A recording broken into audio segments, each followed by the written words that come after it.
I told my sister she can't come to my wedding ceremony because of her Tourette's tics, and now she's calling me ableist and acting like I cut her off completely, but I just want the wedding I've always dreamed of. I, 28F, am getting married to my fiancé Max, 25M, this summer.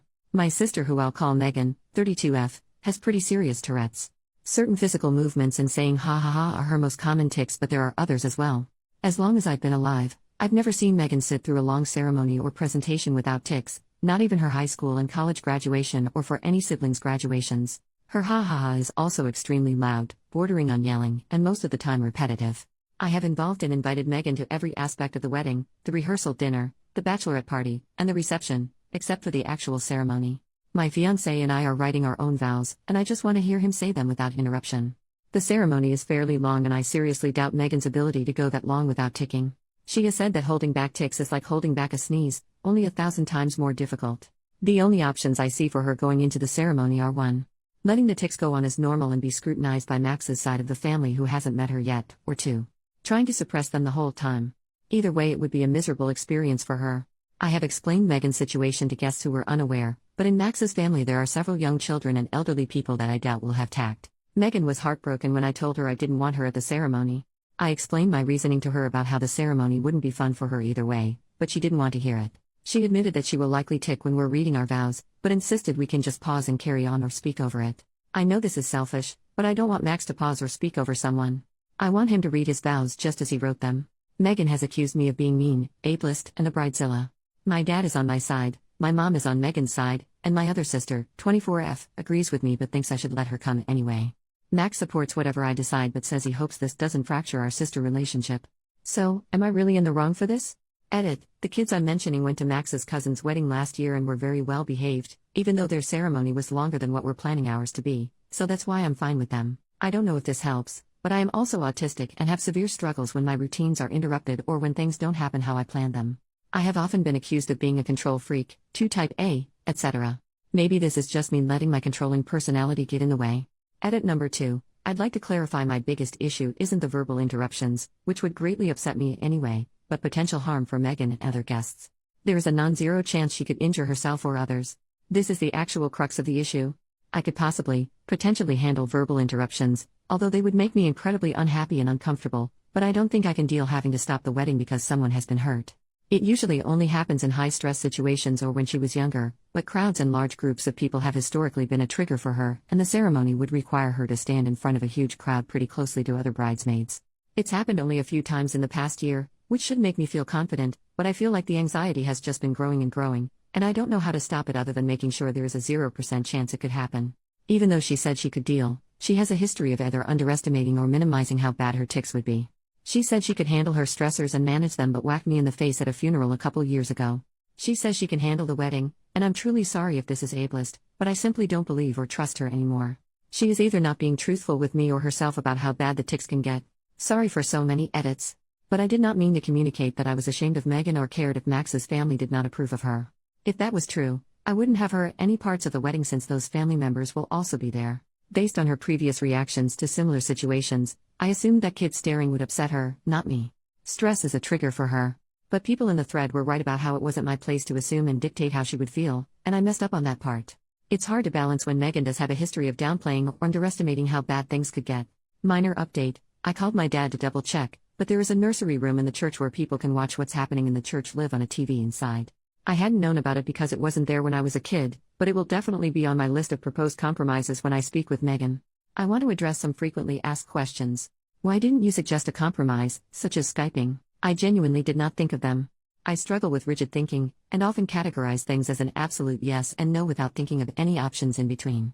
The suggestions for compromise have been very helpful, and I will bring them up to Megan. How would you feel if you were disinvited because of your autism? If the reasoning was sound, such as they believe the environment would lead me to have a meltdown, then I would understand. What if your child has Tourette's? How would you feel if they were excluded? Since Tourette's, as many of you have pointed out, is genetic, Max and I have thoroughly discussed how we would raise them. We will always demand reasonable accommodations from school and the workplace, but we will not insist they be involved in every single activity that kids without Tourette's can do. If we had a child that was in a wheelchair, we would not insist they be put on the track field alongside able-bodied kids to see if they can will a 400-meter faster than they could run it. We would find an organization that caters to children in wheelchairs and specializes in helping them be active.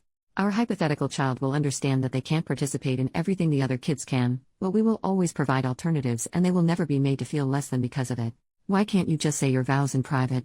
I don't want to. That's literally it.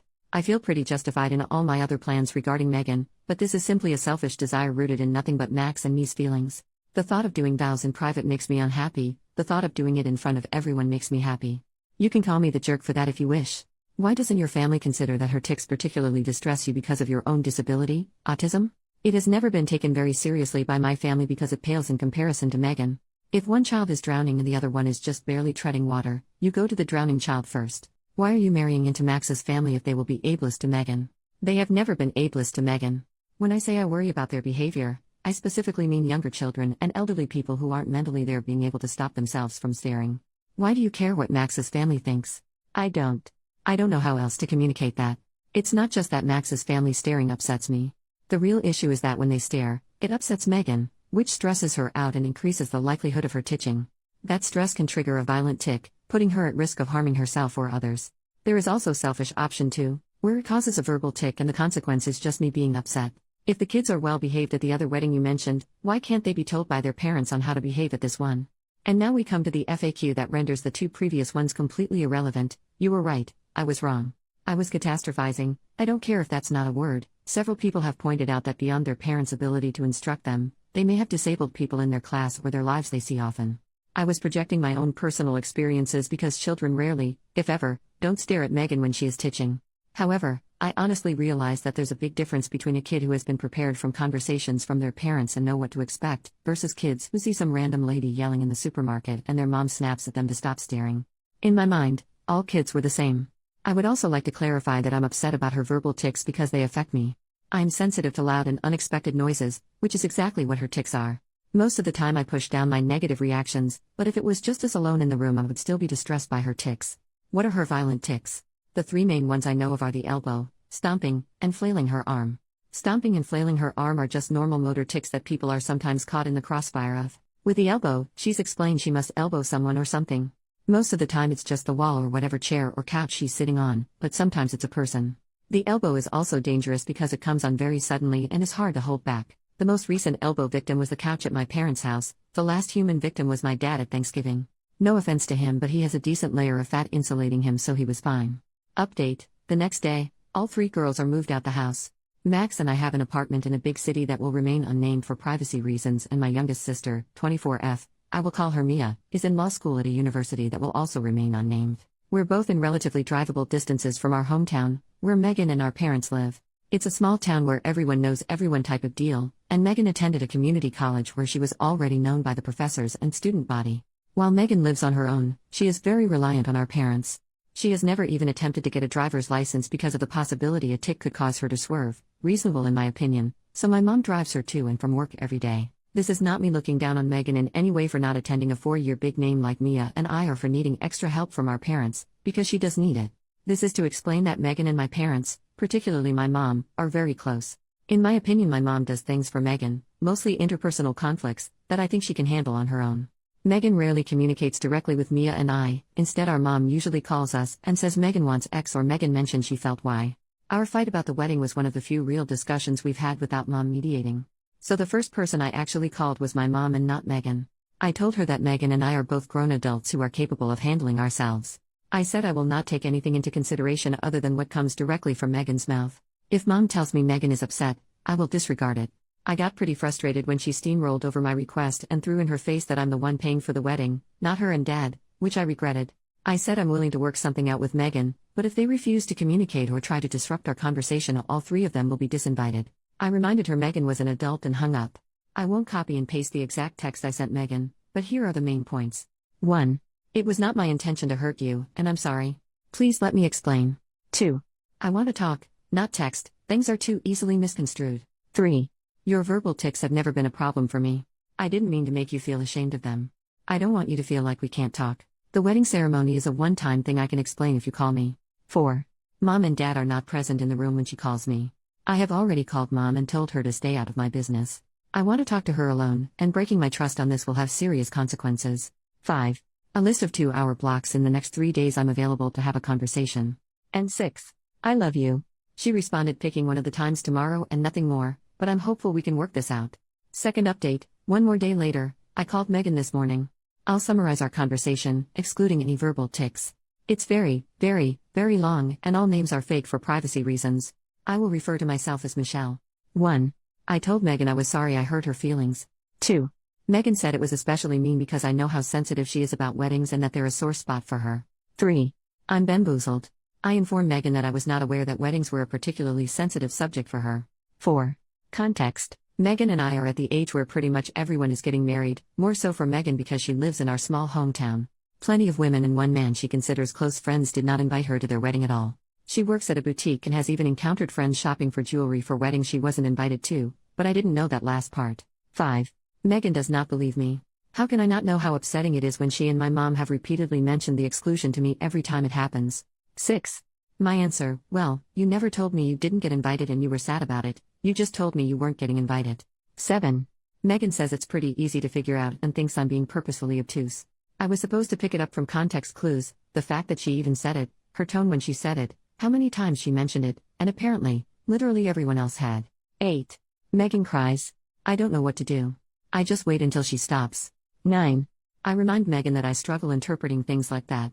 This line is from Max, who I consulted, but he was not in the room. I told her that just like she needs some accommodations for her Tourette's, I need accommodations for my autism, and she has to explain things to me, especially feelings-related things, because I need that extra help. Here's a brief interlude you can skip if you want. Megan, you need someone to explain crying to you? Me, this is the first time you've cried about it to me. Obviously I know what crying means, I'm not a complete dummy. Megan, I didn't say you were a complete dummy. Me, I felt like it was implied. Megan, you just told me how bad you are at understanding implications. Me, I can still guess. Megan, well your guess is wrong. I concede to her but repeat what I said about needing some things explained to me. You said we didn't need to do that anymore. Only because Aunt Marnie was such a BTCH about it.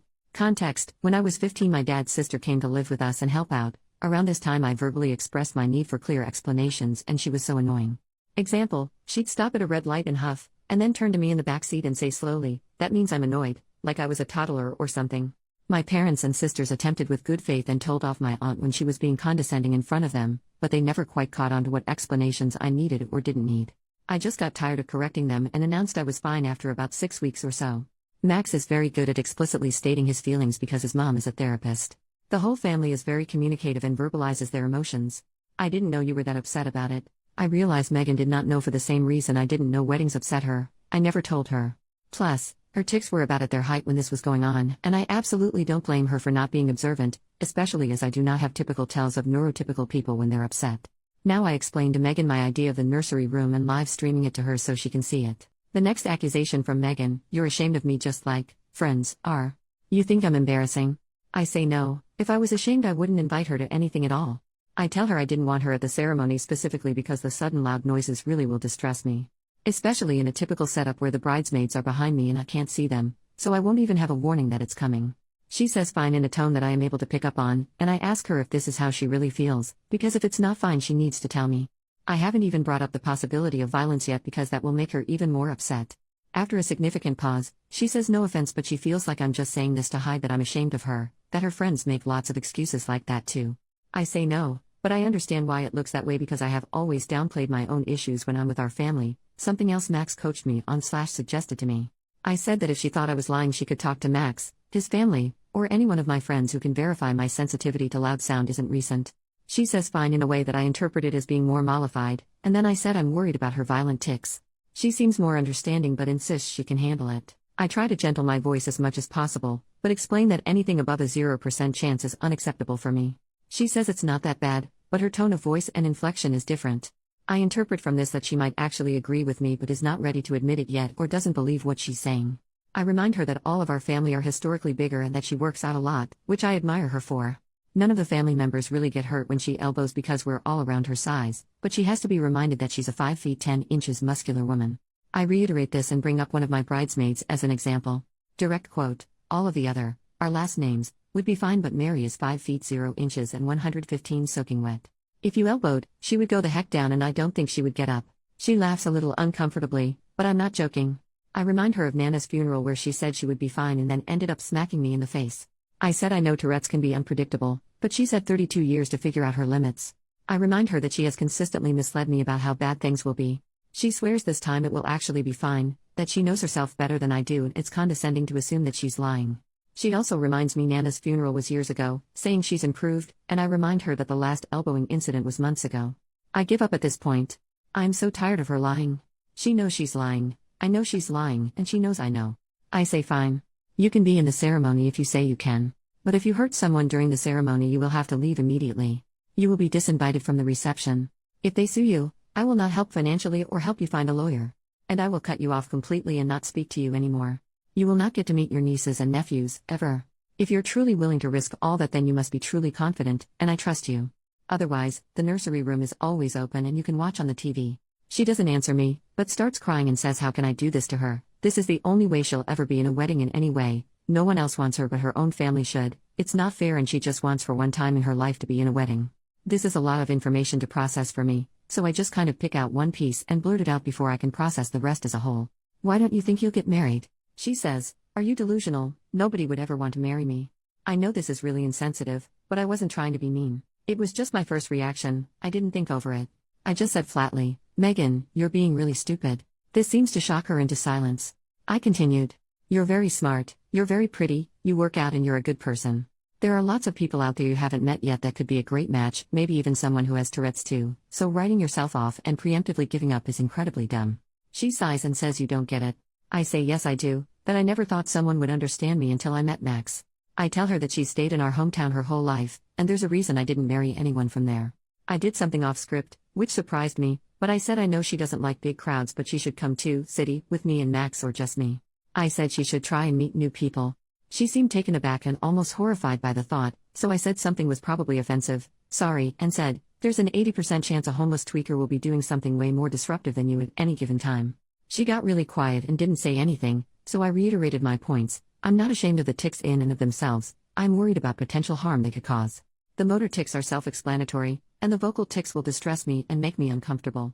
If she wants to bet our entire relationship on her confidence that she won't motor tic and hurt someone, she can be my guest, but I'm done. She starts begging me. Why can't I get a bigger venue so the bridesmaids have more room, and place an inanimate object near in case she gets the elbowing tic? Or why did I pick so many bridesmaids when I knew she would be one and she would be crowded? Why can't I just say my vows in private? Why can't I just ignore her when she tics? Why? Finally, she said she felt like I didn't take her needs into consideration and planned the wedding without thinking about her at all. I snapped. I said, of course I didn't think of you, it's my freaking wedding. Mine. I have spent my entire life thinking of you and how things might affect you and what you need instead of what I do. I moved this far away so I could stop thinking about you. You got everything. You got mom and dad's attention, all the sympathy, all the money went towards your treatments. I didn't get to see a therapist, just drive you to and from your appointments. When I was 9, you slammed a car door on my hand because of your tics and broke my finger. Do you remember that? Mom and dad were more concerned about me reassuring you I didn't blame you than my broken bone. Everything is about you and your feelings. Oh, Megan is titching too much to pack her backpack, you get it, Michelle. I know she threw a vase at your head during a rage fit, but Michelle, imagine how bad she feels. Megan sitting alone at lunch again, be a good sister and abandon your friends to sit with her.